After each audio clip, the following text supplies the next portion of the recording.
Could I just have the slides, please?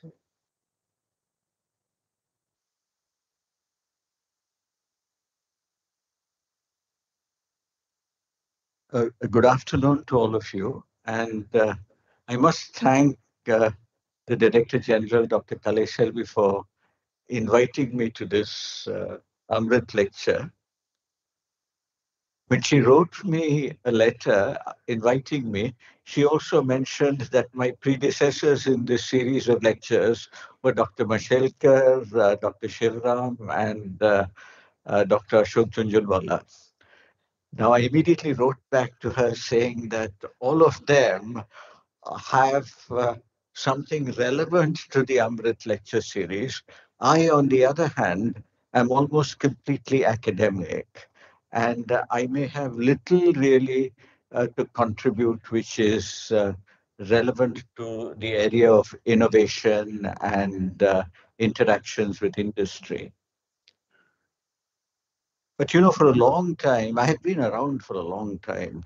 And although I was once a very young professor in IAC, I'm now a very old ex-professor in the same place. I must also confess that right now I'm completely retired and generally unemployed, and therefore I have time to think about many things.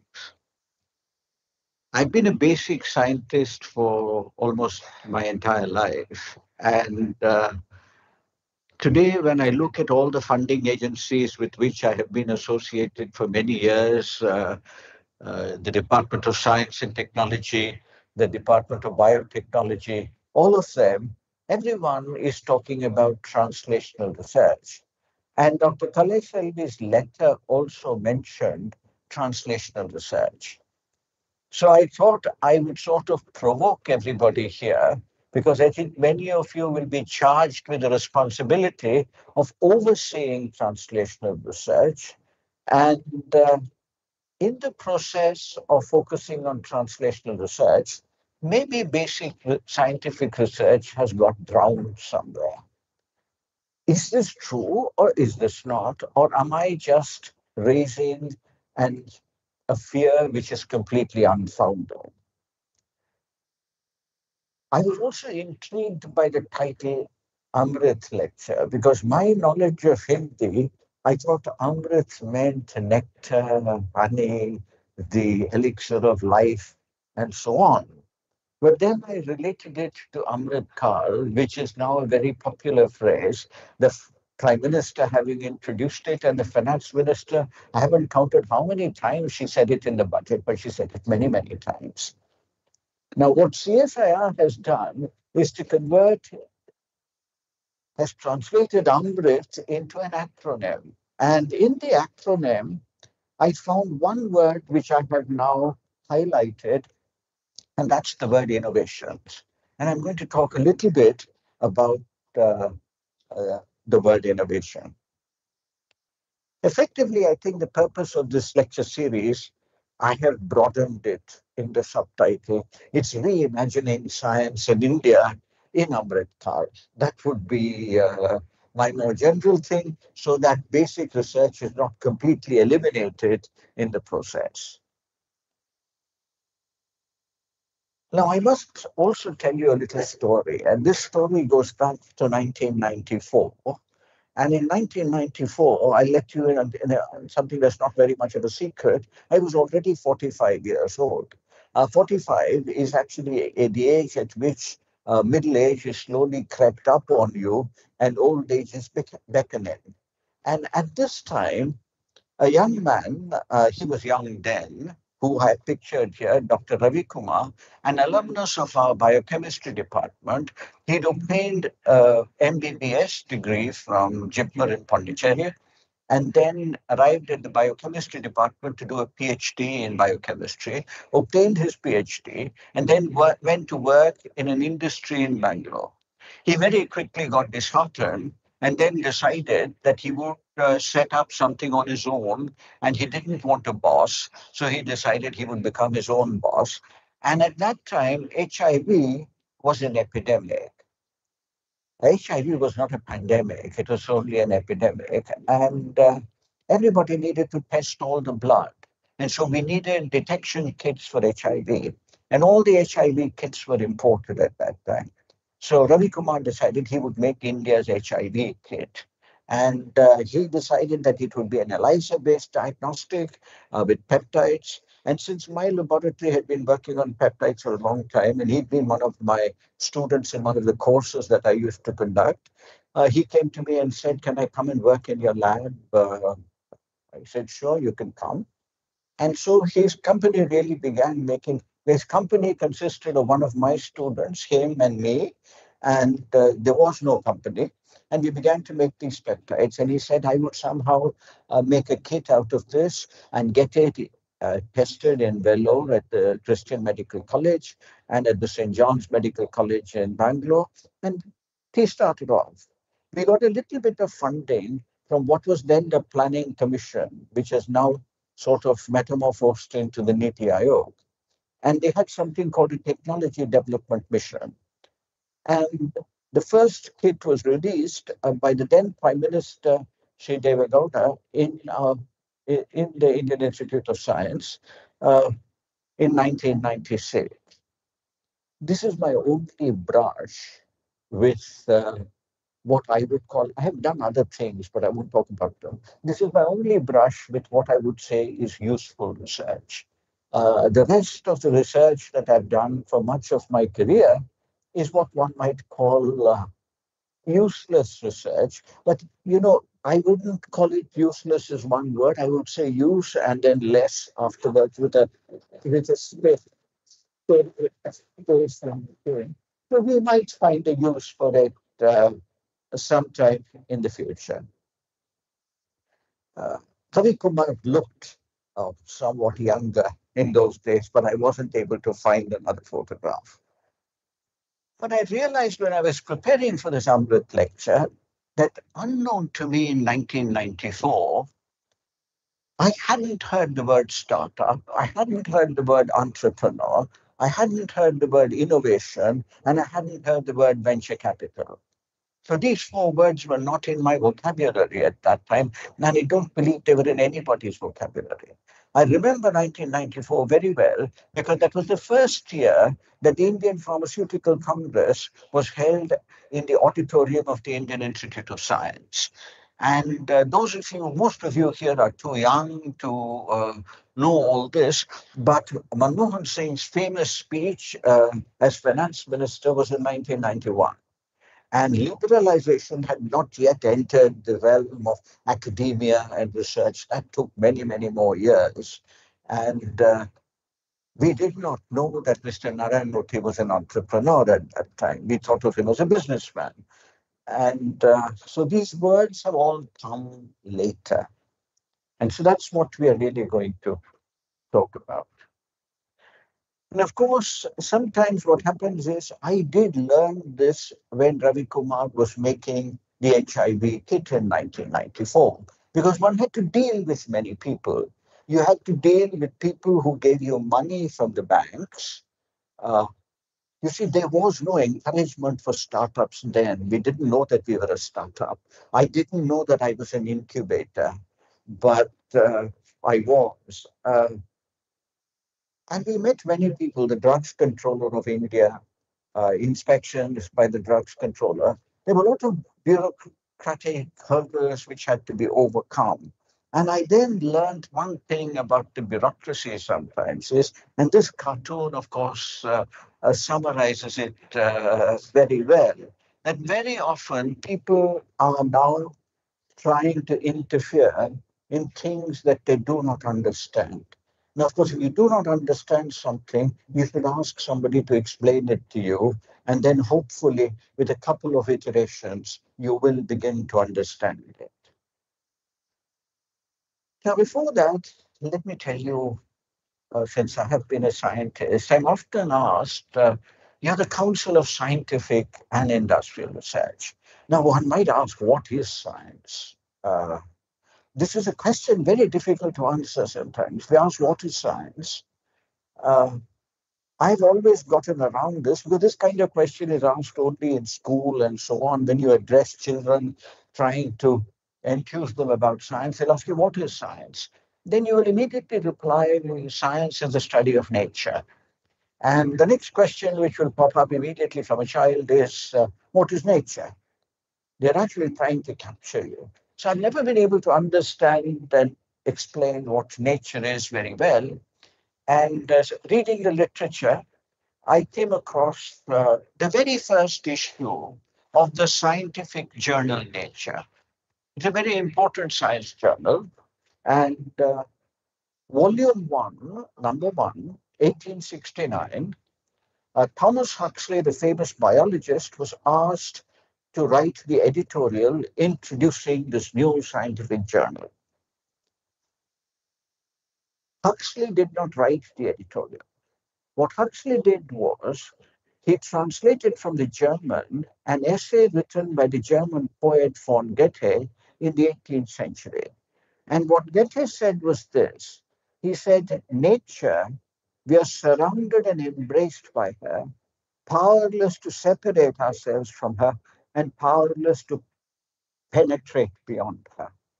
So today, for example, when we celebrate the successful landing of Chandrayaan 3 on the moon, what are we doing?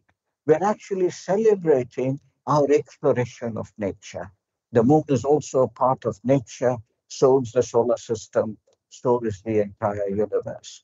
Now, one of the questions which will occur to you as I go along in this is that if you carry space exploration to its ultimate, will you find life elsewhere in outer space, somewhere in the universe?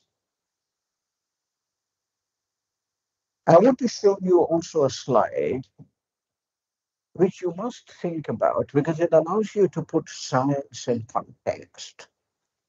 And this is really the timetable of evolution. And the timetable of evolution will begin when the Earth was born. Now, it's very easy to fix my birthday or your birthday, but scientists have now fixed the age of the Earth as approximately, you can see here, 5.67 billion years ago. A billion is 10 to the 9. So 5.67 into 10 to the 9 years ago. And when the Earth was born, it wouldn't have looked much different from what the moon looks today. No life on it whatsoever. Maybe it was not as lifeless as the moon, it was still geologically active and it was getting bombarded. So if you ask the first discipline of science, physics, of course, is right at the beginning, when there's the Big Bang and the Earth is formed. The first discipline that one really needs to understand is geology, because it's the geology of the Earth which has eventually determined how life has evolved on Earth. The next subject is chemistry, because really it's the chemicals that are present on Earth and the chemicals that can be made on Earth which now permit life to form. So it turns out that biochemistry, uh, maybe I should switch this off. It turns out that biochemistry must evolve before life. And that's what I have written here. Now, when we go to school, college, and university nowadays, every subject is separated from every other subject. After biochemistry, when life has evolved, you get microbiology. Because the first living organisms on Earth are microbes, bacteria and archaebacteria. It's a very long time. You can see it is 2.5 billion years ago that oxygen entered the Earth's atmosphere. For the first 2.5 billion years, there was no oxygen, so all life is anaerobic. Oxygen requires the invention of photosynthesis. And invention is a very important word. Invention competes with innovation at some point or the other. And I will talk about the three words: discovery, invention, and innovation. But coming back to this, it takes a long time before animals appeared on Earth. 550 million years ago. That's zoology. Plants came much later. So now you can see that on the scale of chemical complexity, on the scale of biological complexity, plants, in fact, are much more complex. This we know today. Medicine comes very much later. It comes only after human beings have evolved. And human beings have evolved in a very short period of time. Maybe not more than 1 million years, more like 100 to 200,000 years, and a very short period. And civilizations have evolved only in 30,000 years. So effectively, what this means is we should look at science holistically. And I was thinking about this, that if you look at the CSIR, for instance, you will have laboratories which deal with geology, with chemistry, with biochemistry, with microbiology, with botany, zoology, medicine, all of them. So you have interconnections between the sciences which one must think about. Now you can ask the question, what about engineering and technology? Engineering and technology have come only in the last few tens of thousands of years, maybe only in the last 100,000 years.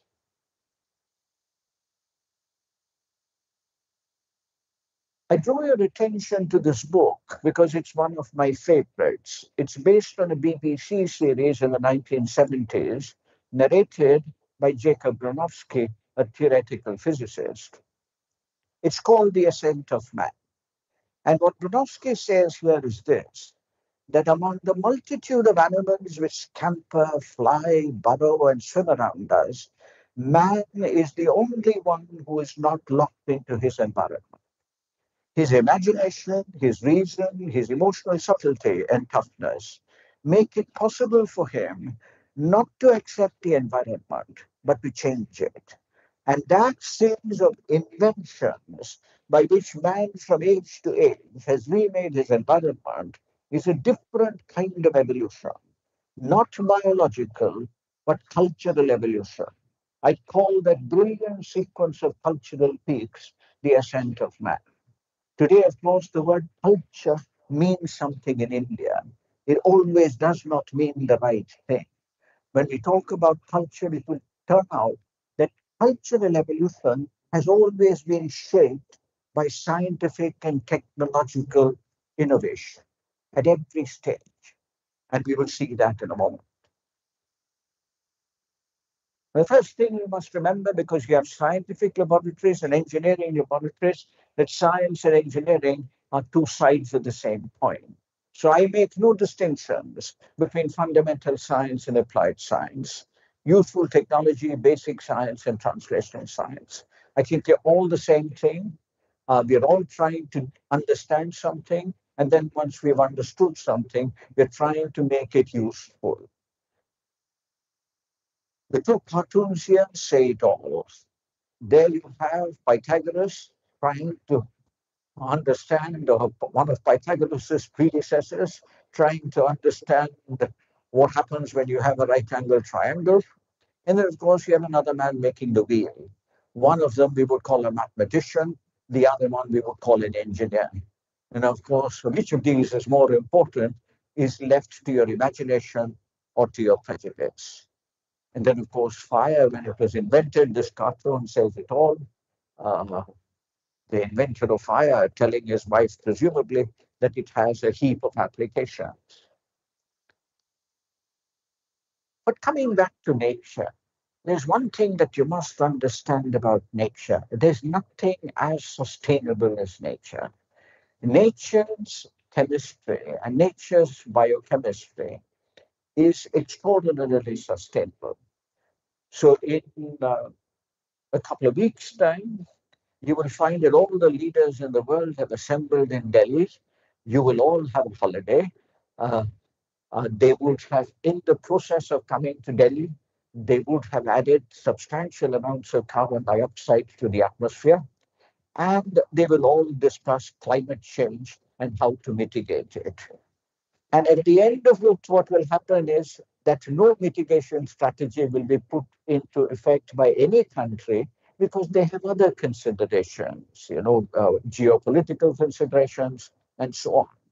But as far as a scientist is concerned, one can look at it somewhat detached.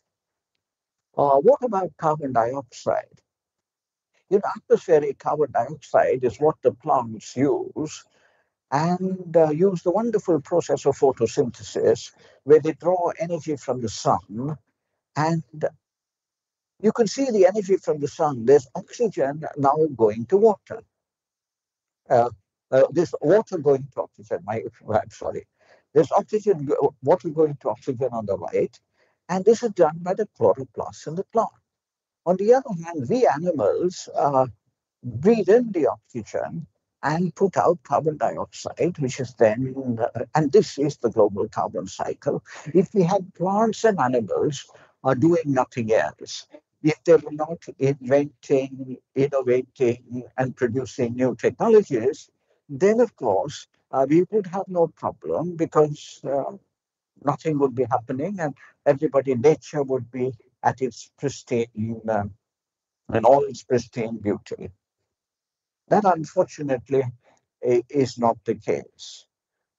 I would also put the slide up to say this is something that everybody should understand, that what we would like to do now is to get energy. And the way we'd like to get energy is we'd like to get hydrogen energy because it's assumed that hydrogen energy will be clean energy. At the moment, it will be cleaner than the energy that we have, which is fossil fuel burning.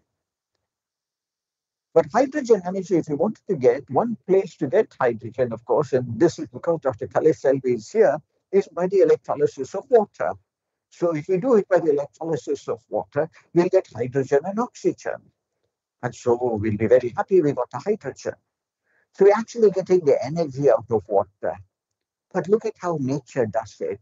You don't see hydrogen anywhere. It's taken away the hydrogen very cleverly to put it into carbohydrates. And that's what gives us energy. And that's how we are ticking along. So there you are.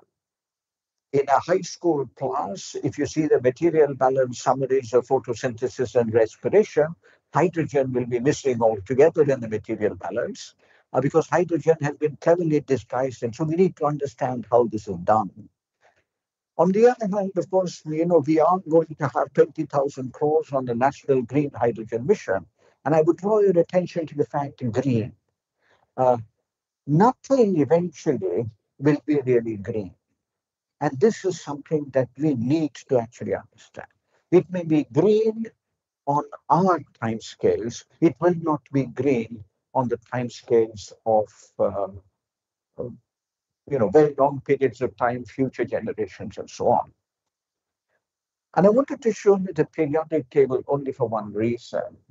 There's a lot of discussion now whether the periodic table should be taught in 10th class or the periodic table should be taught in 11th class. Now, it has been removed from the 10th class and put into the 11th class. Now, is this all right or not?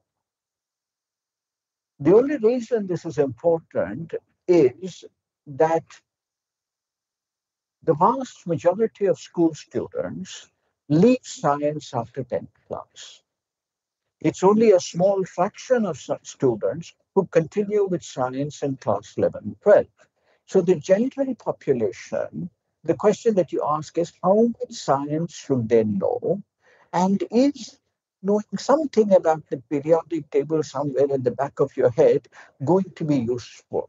I think it will be very useful, especially if they go to politics, because at some time or the other, they would be asked to make major policy decisions on things which concern science. So having got some kind of exposure to it in 10th class would be very useful.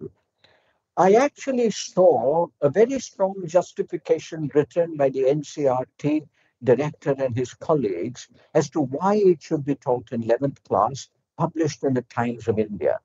And what they said was that we should teach this to children only after they have learned the elements of atomic structure and so on. Sadly, Mendeleev, who introduced the periodic table, had no knowledge of atomic structure, which was to come decades later. So I think when we talk about science, we must talk about science by going back right to the beginning. But this periodic table is very important. See, the two pictures I have here, I haven't made for this lecture. This is what I use in an introductory course which I teach in retirement. I have Darwin and Mendeleev. One is the sort of pillar of biology, the other is the pillar of chemistry. Everybody should know a little bit about this. If, for example, you know a little bit about the global carbon cycle, you'll have a little appreciation for the climate change discussions which are now taking place. You will also have a clear understanding. If somebody tells you that the cow now breathes out oxygen, you know that this is not possible because animals do not breathe out oxygen.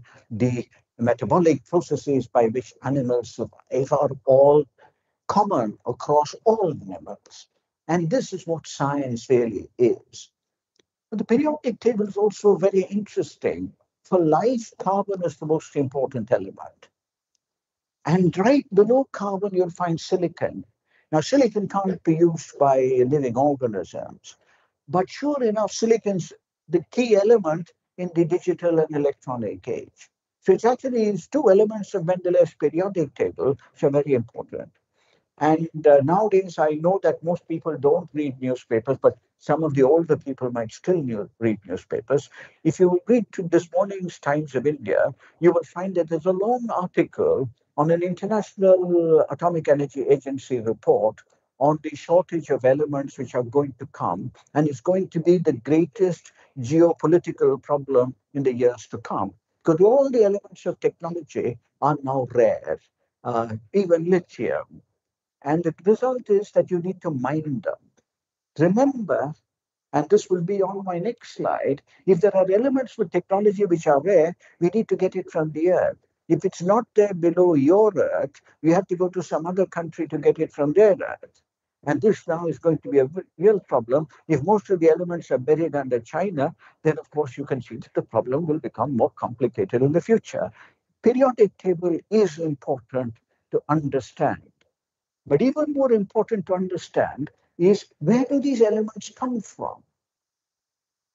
We can't make any element. No technology is available to do the kind of fusion processes that happen. Elements are made only in the stars. And so all the elements you have on Earth are the Earth's inheritance when it was born. It's rather like the child who doesn't the son who doesn't study but inherits a lot of wealth from the father. He has his own life in which to dissipate this wealth. Now, we are actually now dissipating the earth's inheritance in this process. Donofsky says this very well. He says, in all the stars, there are going on processes which build up the atoms one by one into more complex structures. And then he says that, very important, matter itself evolves. The word comes from Darwin and biology, but it is the word that changed physics in my lifetime. And when I read this, I thought why we should introduce the word evolve at school itself. So you can understand biological evolution, you can understand human evolution, you can understand cultural evolution. In fact, you can understand your own evolution as life goes on and you age. Now, translational research. My major concern is not with CSIR, but with the Department of Biotechnology. And only yesterday, when I was coming from Bangalore, it turned out that the secretary of the Department of Biotechnology was sitting by my side. Uh, Fortunately, he also happens to be an old PhD student of mine. And therefore, he has no option but to listen to me. And so I did tell him all my pet uh, problems with the word translational research, and he, of course, listened patiently. Now, in the area of biomedicine, this is very common. They will say bench to bedside. And of course, bench to bedside, this cartoon I like very much. It says to the patient, the doctor now says, it's nothing a few stem cells and another 75 years can't fix. And that, of course, is very encouraging to the patient. Now, the problem you can see, the latest research shows that we really should do something with all this research. This is where you're actually looking for how to translate it into something useful. But I want to show you something that, you say bench to bedside, but you can ask, how has science evolved? You introduced me, you confessed that you're from the Department of Biochemistry at IISc. Huh? Now, I'm going to say that instead of bench to bedside, we can go back to history and ask, how did we go from bedside to bench? And then if we went from bedside to bench, maybe we can go again from bench to bedside if we understand this. And on this side, I show you the historical timeline of biochemistry. I'm rather proud of this slide because I took a long time to make this and divide it and do all of that. I don't know how many of you are very adept with PowerPoint, but if you take an old guy like me and ask him to make all the slides, in retirement, I've learned how to do PowerPoint, which is my sort of great post-retirement achievement. Was proud of this. So you can see if I started 1875, what worried everybody then in the 50-year period between 1875 and 1925? Infectious disease, rampant. And that's when Pasteur, Koch, all the great microbiologists really began the field of microbiology. The first vaccines came. And if you remember my first slide, I didn't name all those because I thought everybody would know. You would find Pasteur and Faraday over there, the sort of flanking Raman in the middle. And then I had put two other Indian scientists there post-independence, because sometimes when we celebrate Independence Day and we now celebrate the 25 years, which will take us into the centenary of independence, we forget what happened in the first 25 years. And in the first 25 years, there's a lot of wonderful science done, and I had put the pictures of those two scientists, but forgot to tell you about them. A little bit further, infectious disease is the starting point of biochemistry. After that, you began to have the vitamin hunters. Where did they start? Because you had sailors going on these long voyages who had nutritional deficiencies. So when you had lots of nutritional deficiencies in places which had famine, in people who were at sea for a long time, you needed to understand the basis of the nutritional deficiency and then eventually find a cure. The cure for scurvy, the cure for rickets, all the nutritional things came there, and the vitamins were discovered. But the vitamins, what are they doing? That's when the enzyme hunters came, and we realized that vitamins are coenzymes, and therefore we entered a 25 era of what I called enzyme hunters. After that gene sequencing came along, we knew that we can sequence genes, and that's when biochemistry transformed into molecular biology. And we began to clone genes, and this is when the expression biotechnology cropped up. Biotechnology is not new. Biotechnology is very old. The very first biotechnology is, of course, fermentation and the making of wine. And so biotechnology has been there forever. So the Institute of Microbial Technology, which sometimes would also work on fermentation. This is something that we need to understand, that many things that microbes do can be used even today without uh, too much of interference with modern methods. The gene hunters, we began to hunt for genes, and now, of course, we can sequence entire genomes. At the year 2000, the human genome was sequenced. That's when President Clinton, at that time, had this famous picture with Craig Venter on one side and Francis Collins on the other, and they said, the book of life has now been revealed. Now, unfortunately, what has happened is we have found it difficult to read the book of life, and we found it even more difficult to find any meaning in the book of life. We are still searching. Now I'll tell you the names of all the people whom I've put. In preparing for this lecture, I was wondering what to say. I found it very intimidating when I got Dr. Kalesh Selvi's mail with the three preceding speakers. I am about as useless as you can possibly find in telling you how to make money. Uh, but I found this marvelous device called the Google Ngram Viewer, and I went to the Google site and looked at it. And so all you have to do is to type in your words, and it'll find 25 million books. It'll tell you how frequently the thing has been cited, all the way from 1800 to 2019. And it takes a fraction of a second. Now you can see the graph. I've used the term translational research. You can see it there on top right. So translational research, of course, nobody knew it. And I was very happy when I saw this because I also did not know it. So if I come all the way somewhere there, by this time I'm already getting old. And, translational research, nobody's talking about it. And so it isn't. I've also put, for example, arrows to give you some feeling for time. CSIR existed around this time. Then, the DST came along. When I was a young man, knowing nothing, the DST had just been formed after I joined the institute. Some years later, the DBT came along. And then, of course, this was the time in India when all of us woke up to patents, when Dr. Bashelkar waged the famous war on the turmeric patent. And that's 1996, 97. And so you can see liberalization. All of this is important. What I told you about not knowing about startups, this is when CSIR suddenly transformed. CSIR transformed and they began to count patents. So for a little while, we all thought patents were more important than publications. It's only much later I realized that a paper which nobody reads and a patent which nobody licenses have about equal value. The only thing is that a paper which nobody reads, you didn't pay to publish it. But a patent which nobody licenses, you paid to make the patent. Today, of course, everything's changed again. Even for papers, you have to pay money. So now we've reached the stage that you will spend your money uselessly on papers that nobody reads and patents nobody takes. So think about this. Now, you see, if you took Michael Faraday or Pasteur, they worked in this time. Raman worked in this time, and I will come back to Raman again.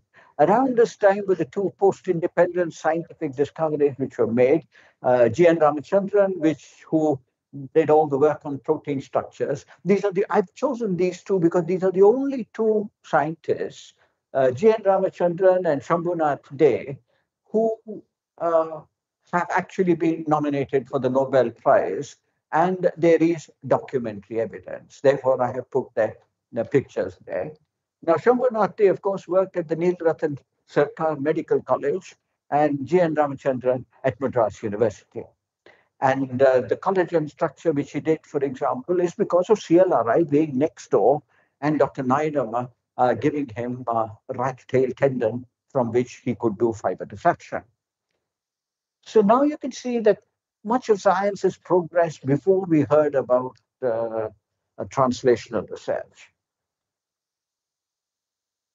How do you know what I'm doing is true with this Google Ngram Viewer? So this is my control experiment. You will agree that control, you've done biochemistry, so that you will agree you must do a control experiment. So I did a control experiment. If I use prepositions and articles the, of, and and, you can see it's constant over the entire 2-century period.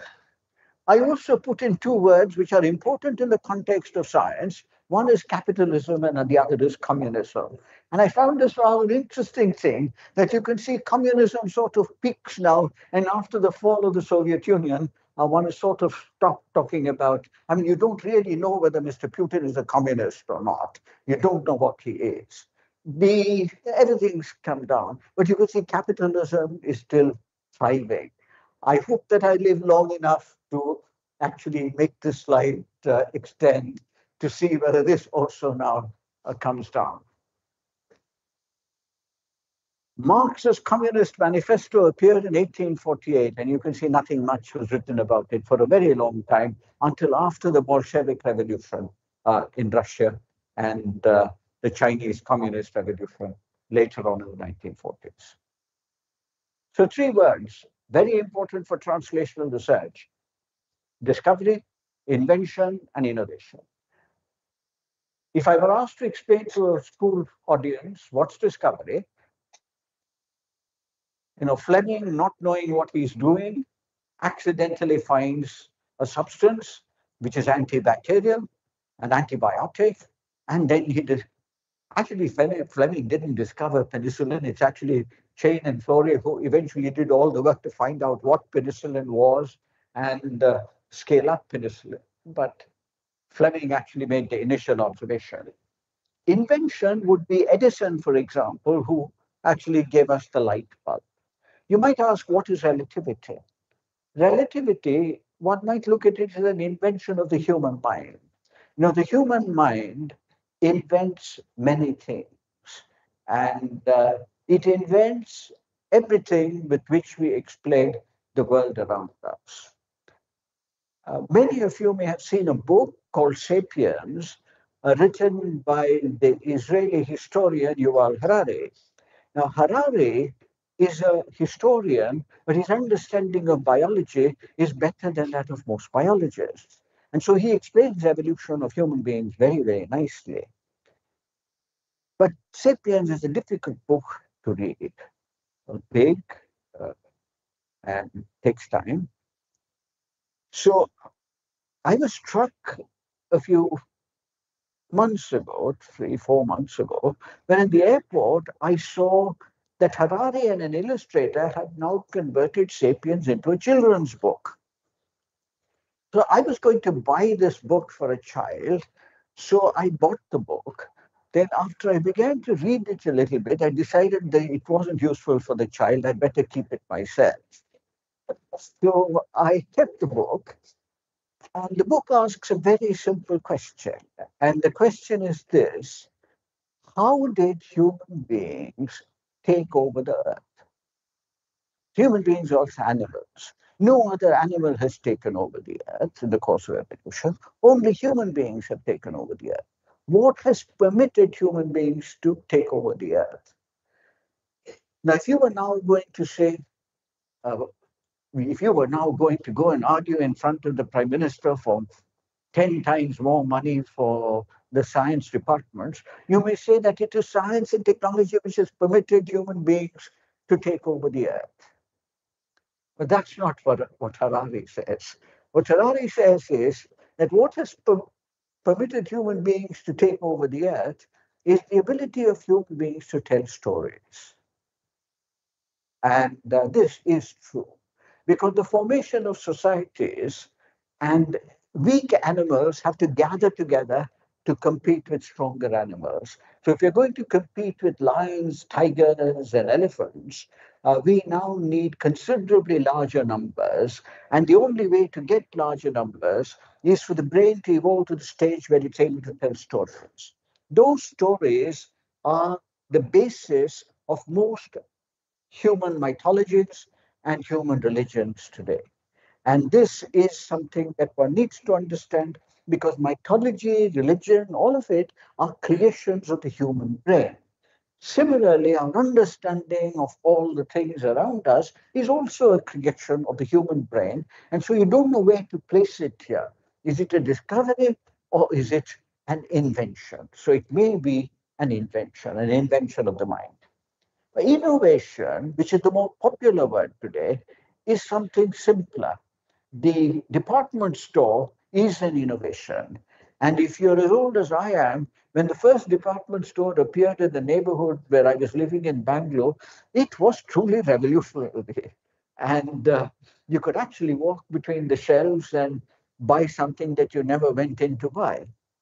Before that, you only bought things which you wanted by asking the shopkeeper. Now you went in and picked up something which you never needed, but anyway, it looked nice, so you bought it.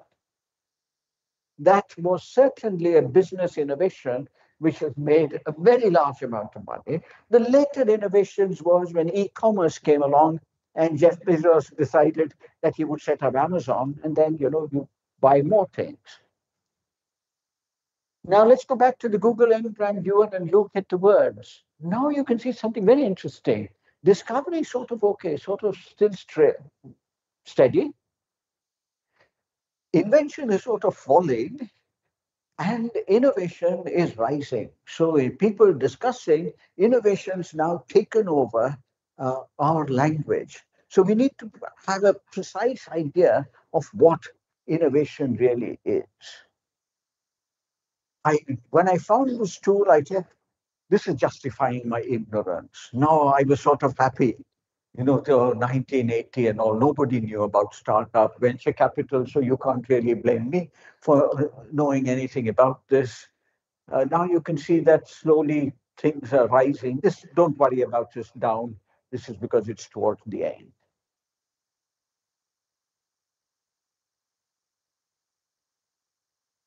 If you go to the site after I've told you, you have to just type default ngram and you get this. This is the default picture which will appear on the Google site, where they put three words: Frankenstein, Sherlock Holmes, and Albert Einstein. And I really like this because now you can ask the question, is science being drowned by imagination? And sure enough, it may be drowned by imagination because I think even today, fiction is somewhat more uh, easy to relate to than real life. But coming back to more practical things, many times we have an unrealistic linear sequence between pure science and a technology which is going to be useful. This relationship between pure applied engineering and technology is of no use. And I somehow don't like the terms pure science and applied science. There are only two. There is science. And if you want to subdivide science, you can divide it into good science and bad science. Now, good science will find application at some time or the other, or it will at least further your understanding such that you actually head towards something that is applicable. Bad science is never going to be applied. This is something that you must realize. There's an old law in economics called Gresham's law. It's not of any use, but its statement is very interesting. It says bad money will drive good money out of circulation. And bad science will sometimes drive good science out of circulation as the literature now simply explodes with people publishing all kinds of things. This very famous report, written by the American policymaker and scientist Vannevar Bush, called Endless Horizons, was commissioned by President Roosevelt towards the end of the Second World War and presented eventually to President Truman. This is what drove American science after the Second World War. Every discovery that has happened afterward from America can be traced back to the extraordinary amount of funding which was provided by the Bush report. Bush said science by itself provides no panacea for individual, social, and economic ills. It can be effective in national welfare only as a member of a team. But he also argued that without scientific progress, no amount of achievement in other directions can ensure our health, prosperity, and security. So, in fact, education and research are probably areas in which one needs to concentrate if one is going to ensure the future. But when we look at ideas to translate them, to develop them, and bring them into a marketable product, we must also remember that success in the laboratory, I've taken it from the pharmaceutical industry, where failure is more common than success. Success in the laboratory does not always translate into success in the marketplace. Today, if you read the newspaper reports on science from our institutions, every day a potential cure for Alzheimer's, tuberculosis, cancer, all of these are being developed. So if any of you are young enough and energetic enough, you can go back and collect all of these newspaper reports over the last 5 years and ask the question, what happened? And the real answer would be, even the person who talked about the report has forgotten about it. So things just disappear. So we can't have that very high hope from a laboratory experiment. And this is to be understood. I want to draw your attention to an article which appeared about a dozen years ago called Taking Risks with Translational Research. In the translational research sphere, The public sector here, I mean educational institutions, are not public sector companies. And the private sector there, of course, is the rest of the private world. Now, really, the public, that is academia and industry, really need to come together, but they don't. And this is eventually what will happen. This is a very interesting discussion of a company called Decode, which appeared from Iceland by a very imaginative professor. What he did was he decided that he would sequence the genomes of as many people in Iceland as possible. Now, you might ask why. But Iceland is a small and isolated place. That's where the Vikings came and settled. They hardly ever leave, and therefore they're an enormously genetically inbred population. And in enormously genetically inbred population, you will get the mutations for all human diseases. So it is a very useful set of genomes to have. So he set up this company. It did very well. It went public. Its shares rose on the stock exchange. But what happened was, with all this genomic information, no product came out. By this time, the venture capitalists began to lose interest. Uh, they began to sell their shares. Shares plummeted. Company filed for bankruptcy and went into bankruptcy. At that point in time, when it went into bankruptcy, Amgen, a much bigger company, bought up the company. So they waited for it to get bankrupt and then they bought up because it had a lot of intellectual assets. So the same professor of Iceland continues his work now, but now, of course, under the umbrella of the much larger company Amgen. Results may come on this project only some years later. And so we must understand that in the biomedical sciences, sometimes you have a very long lag period between the initial formulation of the project and the final goal that you reach. Now, information. Dr. Kalai Selvi and I were discussing data. Now, genomic data, the cost per megabase of DNA sequence was there, and found. This is from 2001 to 2022. It's remarkable form. It's very easy to sequence genomes now. The cost per human genome has fallen so much. Very little. It's less than $1,000 a genome. And it's not likely to fall much further, but may fall a little bit further. So in principle, one can do this. But then the question is, what information are you getting from this data? The advances in biotechnology have been so spectacular that this completely beats Moore's law. Moore's law is what the people in information technology use, where it says that the number of transistors on an IC tape, he says, will sort of, the doubling of computer power will take place every 2 years because the chips will become, the number of transistors will get smaller and smaller on the chip. But you can see that Moore's law and this are completely different. It's going much faster. This is other data which comes in biology, three-dimensional data which is going to be used for drug design, small molecules, large molecules. You can see that the rise is phenomenal in these cases, but we still do not know really how to use the data very effectively in actually getting. Data is also needed for policy and for governance. And sometimes I really think that we are reaching this stage also. Sometimes during the coronavirus pandemic, when there was data which would help you to decide whether community spread of the virus had occurred or not, this was the problem. Here he says, I need some data from this guy who can't be reached. Gets good advice, just make up a bunch of data like everyone does. Does everyone does that? He says, no, are you doubting my data? Now, a lot of data, and sometimes this is also economic data, is simply made up.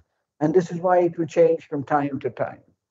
And then there are people who sit around tables and they say, let's solve this problem using big data. None of us have the slightest idea what to do with it. So we do now have lots of projects which are data gathering projects. And we need to have some idea what we are going to do with the data.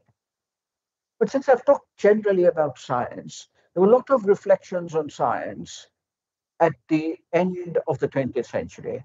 This particular essay, which appeared in Nature at that time, has stayed in my mind. And it asks, the author says, this is the most important advance of the scientific, in science in the 20th century. not the DNA double helix, not nuclear fission, not quantum mechanics, nothing. He says the most important thing, and I like this because I hated it when I was in college, is the Haber-Bosch process. The Haber-Bosch process is the industrial synthesis of ammonia. And he argues this because it's the Haber-Bosch process which gave you urea. And that went into fertilizer, and that's what catalyzed the first agricultural revolution of the 20th century. That came from chemistry. The second agricultural revolution of the 20th century was biological. That came from genetics, it came from plant breeders. Now, it turns out, of course, this is now a process which is hugely energy consuming. You will need to have a green synthesis. Biology, of course, does nitrogen fixation in a green way. Unless we understand this, it's unlikely we will get a green synthesis. And this cartoon I like, there's nothing which is completely clean, nothing which is completely green. Scientific advances also have other problems. DDT got a Nobel Prize very shortly after discovery. It killed insects, insects affecting plants and insects affecting human beings. In one shot, medicine and agriculture were rid of the malarial mosquito, and the pests which were infesting plants all went with DDT. But a few years later, not even 20 years, 15 years later, this book appeared. This is the starting point of the ecology movement and the environmental movement in the United States. So, chemicals damaging the environment. And there is nothing which does not change the environment. And you must also remember that there is nothing which is not a chemical. So, everything that you deal with is chemical. It's only industries which can offer you things which are free of chemical, like Patanjali will advertise phenyl, which is chemical free. And it actually turns out that there is nothing which is chemical free and which isn't going to affect the environment. Lastly, I want to tell you something about how biology actually works. There are people asking this question quite recently. Can you have cultural evolution now affecting biological evolution? Will culture and the changes in culture and our practices affect our biology in the future? It turns out there's one example already, and that's our ability to drink milk. And see, we are the only mammal which consumes milk after weaning from the mother. And otherwise, no mammal is biologically designed to drink milk. How did this happen? This happened because of an invention. And that invention is the invention of dairy farming and the domestication of cattle. Of course, later there were many innovations which were added to it, where you could make milk products, you could make butter, you could make cheese, and so on. So you began to consume more of this. The problem is the sugar that we have in milk, lactose, requires the enzyme lactase to break it into glucose and galactose. Now, the gene for lactase shuts off during development. So shortly after we are born, the gene shuts off and there's no enzyme. Now, of course, fortunately, this happened 10,000 years ago. So those of our ancestors who did not have lactase simply got diarrhea, dehydration, and died. Those who survived were those in whom the lactase gene was persistent, and they continued to have this. It is the progeny, we are all the progeny of the people who are now lactose tolerant. This is why even today you will find that many people, particularly in the south of India, certainly in Africa, are completely lactose intolerant. This is an example of a human invention now changing biology. But today, of course, we can't have thousands of people simply dying and then Darwinian natural selection taking over in human populations. This is the Chinese discovery of artemisinin. And I thought CSIR likes artemisinin. I've heard of it for a very long time. We'd also like to find something just the way the Chinese did. That is UU2, who got the Nobel Prize for artemisinin. But we must remember that artemisinin was a project driven when China thought that the Chinese army would have to go into the jungles of Indochina during the Vietnam War. And therefore, it was a project which contained thousands of scientists, all devoted to screening plant extracts in an animal model. Those who didn't do this kind of work were sent off to work in the fields during the Cultural Revolution. And eventually, in this brutal effort, artemisinin came out. It's a wonderful story of chemistry which happened. But what we must remember is that such projects, if they are to be done, what we call mission mode projects, then before we decide on mission mode projects, we should invest a little bit of money in two things. One is tickets for the movie Oppenheimer.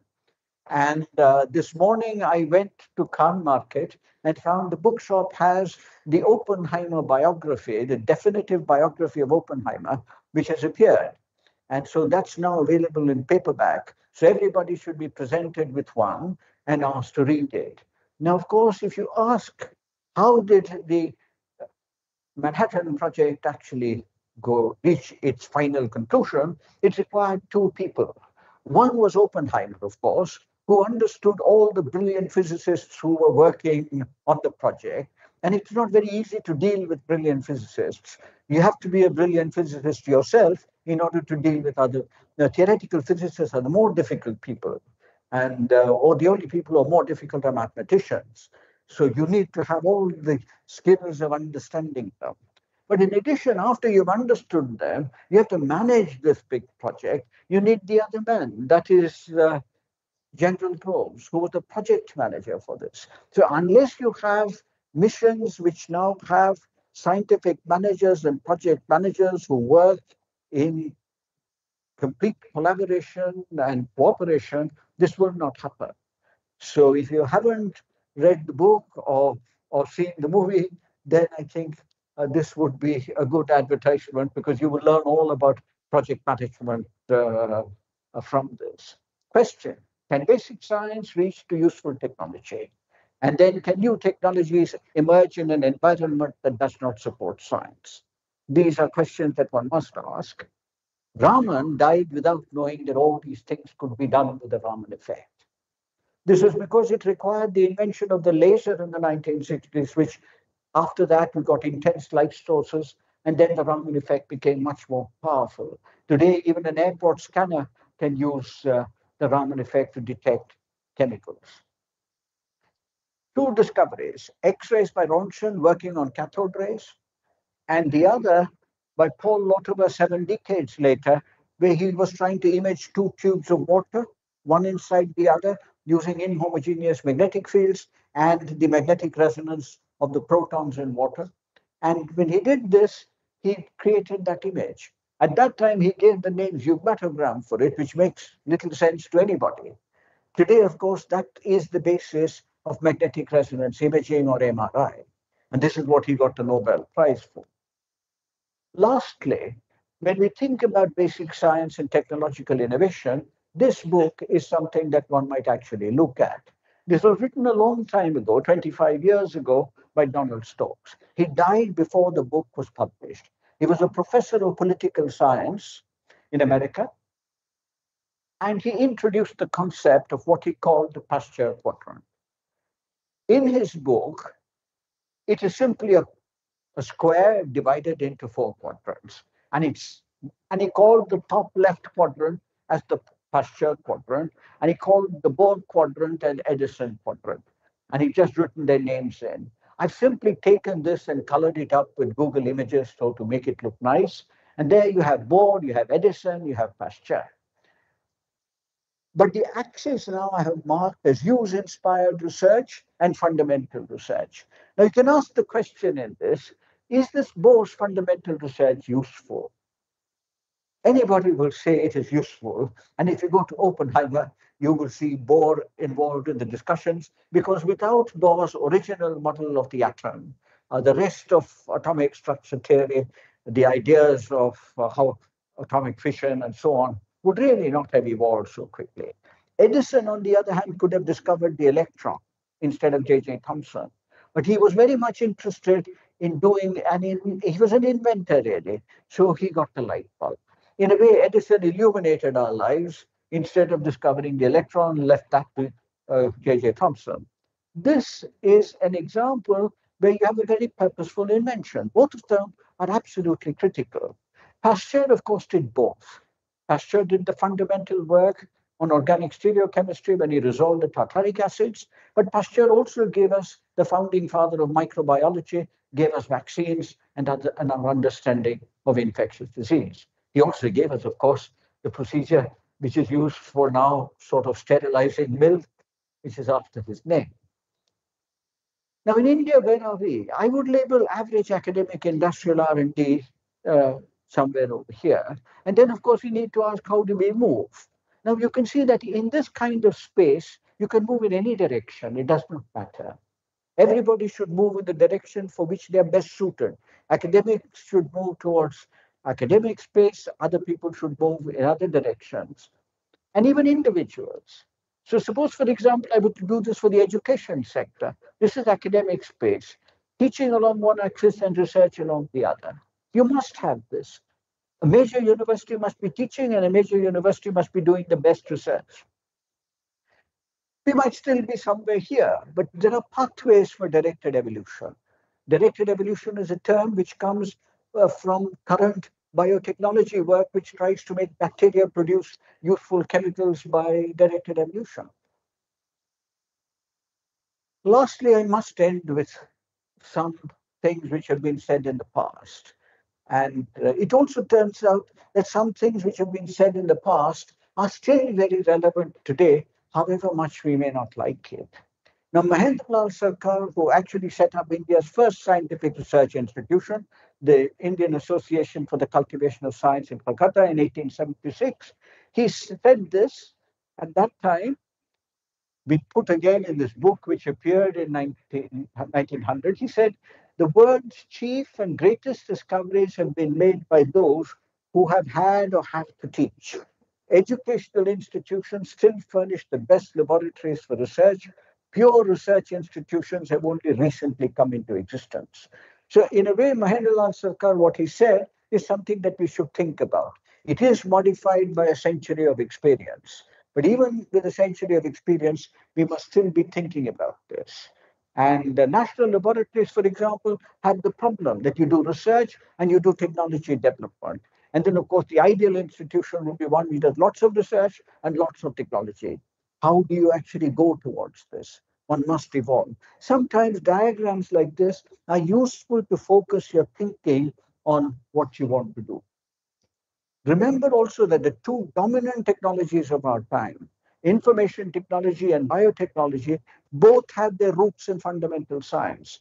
Oswald Avery's discovery of DNA as a genetic material in 1944, and Claude Shannon's famous paper in Science in 1948, where he gave the first ideas of entropy and information. And Shannon's PhD thesis, interestingly, is called an algebra for theoretical genetics. And today, if you look at everybody talking, sometimes you feel that artificial intelligence now is viewed by everybody as a panacea for everything. It's not a panacea for anything. Artificial intelligence, if I now put it in Google Ngram, would be just soaring with everybody talking about artificial intelligence. I don't think it will be the case 50 years later. Artificial intelligence will not replace human intelligence and the human brain at any point in time in the near future.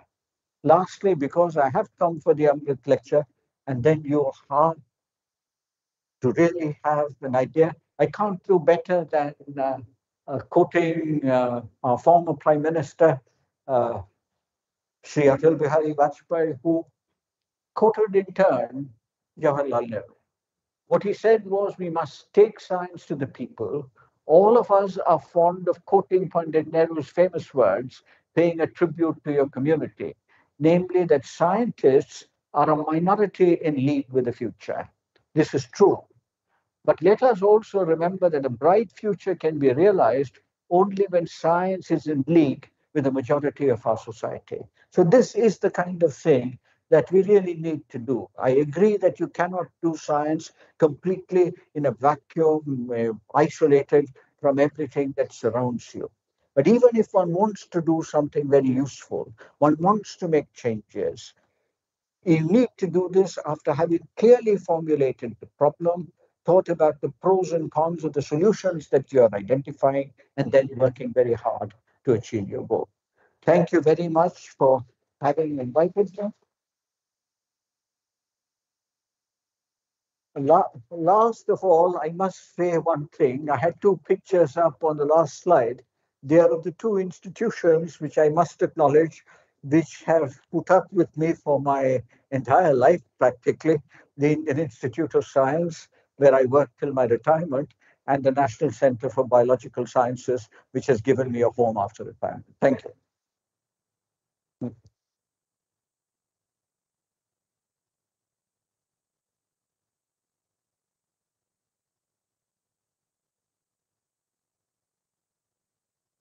And you made it so simple, like the way even bigger things you made it very simple.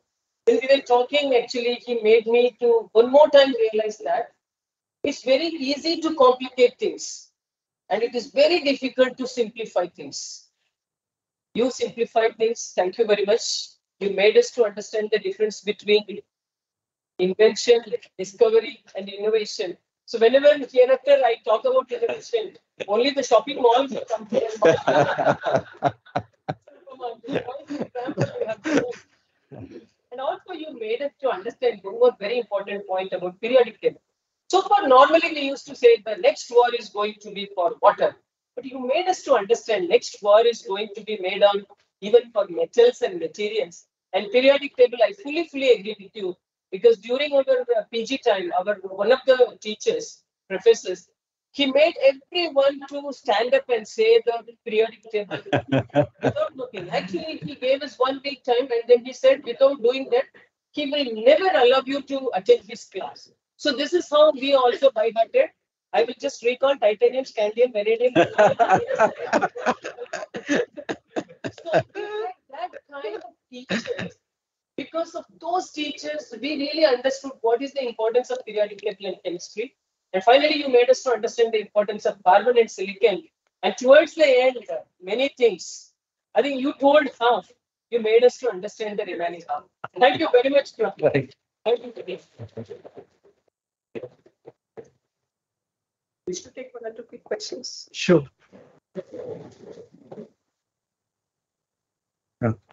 Yeah.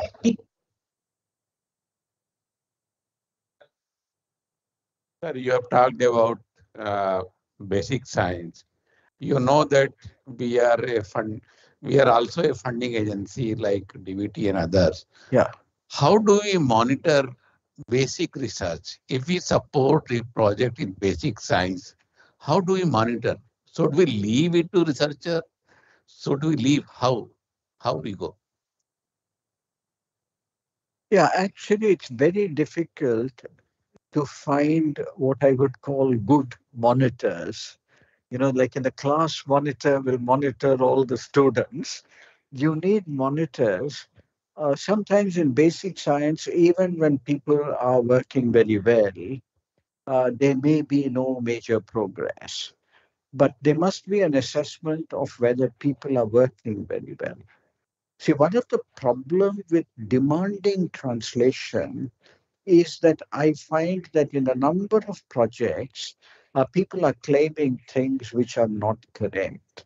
There is no need to force people to, uh, uh, do that because they believe that that is the only way that they will get the next round of funding. You need monitoring which is somewhat enlightened, and sometimes it is best to allow greater institutional funding and allow institutions themselves to do this and find their own ways of monitoring. You need externals, but still that would be a better way, I think.